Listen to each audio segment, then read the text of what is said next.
Did you know for female athletes, committing domestic violence isn't looked at as bad as if you were a male athlete? Hello and welcome back to the Sports Rant. Today I'm going to talk about the difference in punishment between a female athlete and a male athlete when it comes to domestic violence cases. So I'm going to reference two different cases of females committing domestic violence or being accused of domestic violence and compare them to the male version. I did a video a few months back regarding the male's punishment in the NFL, and it was more on Tom Brady and the Deflategate, but it brought up the case of Ray Rice and the punishment.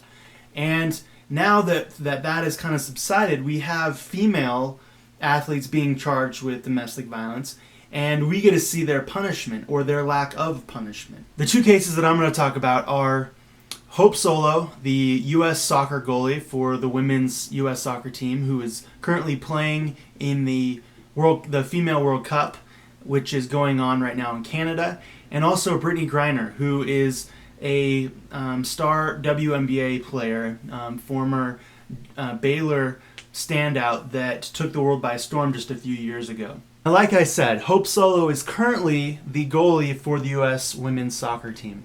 Now the problem with that is just this February, she was arrested and charged with domestic violence against her half-sister and her half-sister's son, so her nephew. The problem with this is she is currently playing because the charges were dropped because of some logistics and some formalities. But her only punishment up to this point, and yes, she has not been formally found guilty of it. Of course, she's denying it. But the problem is the only punishment that she's had is about a 30-day stretch where where the U.S. soccer team said, we're going to distance ourselves from Hope Solo for the next little bit because we don't want her around right now. Now, that was only because there was a criminal case going on. Like I said before, she's of course denying these charges and went on national television and had an interview saying that it's the complete opposite, that she was attacked and that she is the victim of domestic violence. The problem with this is the two other people involved, her sister and her nephew, were completely compliant with the investigation, with the police reports, went in, took pictures, gave testimony.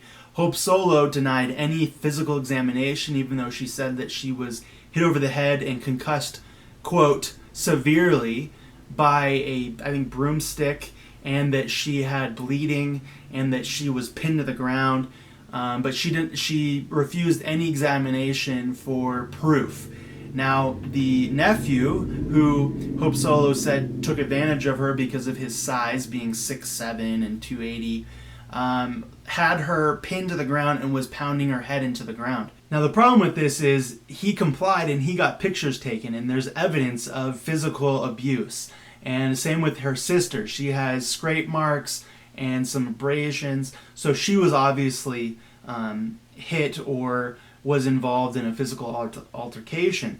So for Hope Solo to say, I'm completely innocent, is just a lie. Pictures, you can't deny that she was physically attacked. So adding to that point, the fact that Hope Solo completely denies anything shows that she is not being honest. And that right there is a huge red flag. She was found to be extremely intoxicated and was verbally abusive to the police officers when they arrested her. So to completely deny anything is a huge red flag because we know already that that is a lie. Now on to Brittney Griner. Now this is a much more crazy story because the timeline of events. Brittney Griner and her fiance, who's also a basketball player, got engaged last August 2014. Now, on April 22nd of this year, so just a few months ago, they were both arrested on abuse charges. They were found to be in an argument, a physical argument. Police had to actually break them up because the police were called.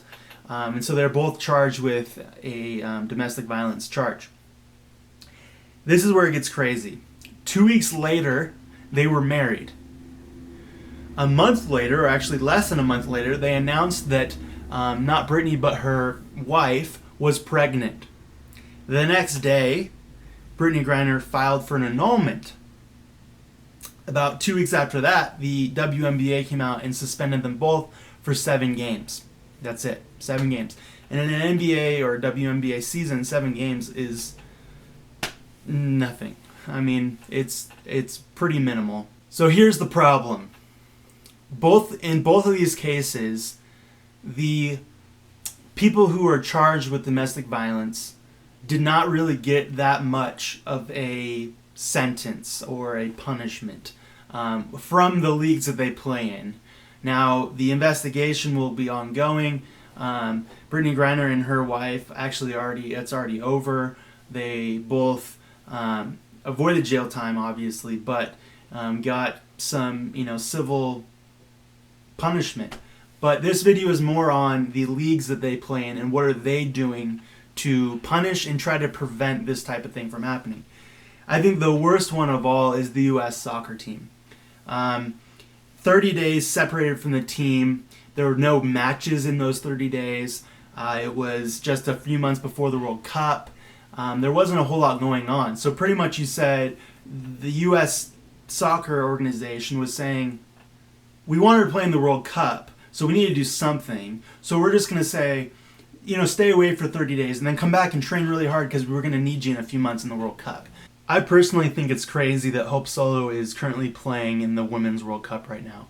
I think it's an embarrassment that she's representing our country with that type of activity going on, extracurricular off the field, that she is still able to play in this game and represent us as a country is ridiculous.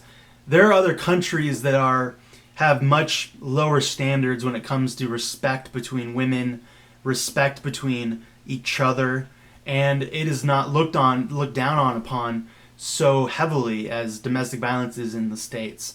And we have a standard that we've set and that a lot of the men's leagues are starting to crack down on big time. The NFL is now much more severe punishments coming out for domestic violence. And why is there a double standard? If you hit your spouse or you hit your sister or your brother, no matter what gender you are, it is the same action. You are physically abusing another person. So to say a woman doing it is not as bad as a man, that's a double standard. And I think that's dangerous. Women and men have always fought for equality, and I know this is a very, much deeper topic than I'm going into, but if we really want equality on and off the field, if Title IX came out with women wanted more opportunities to play in college, and that was awarded, and we're trying to make everything equal, then you can't have the punishment for these type of things different. They need to be the same. And for these women to be able to go out and commit domestic violence and get a much lesser punishment not only reflects on us as a country and how we value things, but it also reflects on us as where our priorities are. Yeah, we have one of the best women's soccer goalies of all time. She is still playing in the World Cup when she is adamantly lying to the police, to her fans, to the world about who she really is. And I think that we need to take a harder look at how we evaluate punishment. So I want you guys to comment below what you think. Do you think we should have the punishments that we have right now? Do you think it should be more even? Do you think that the U.S.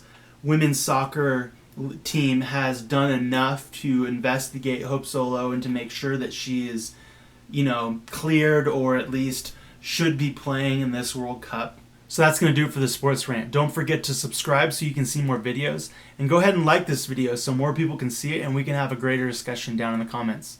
We'll see you next time.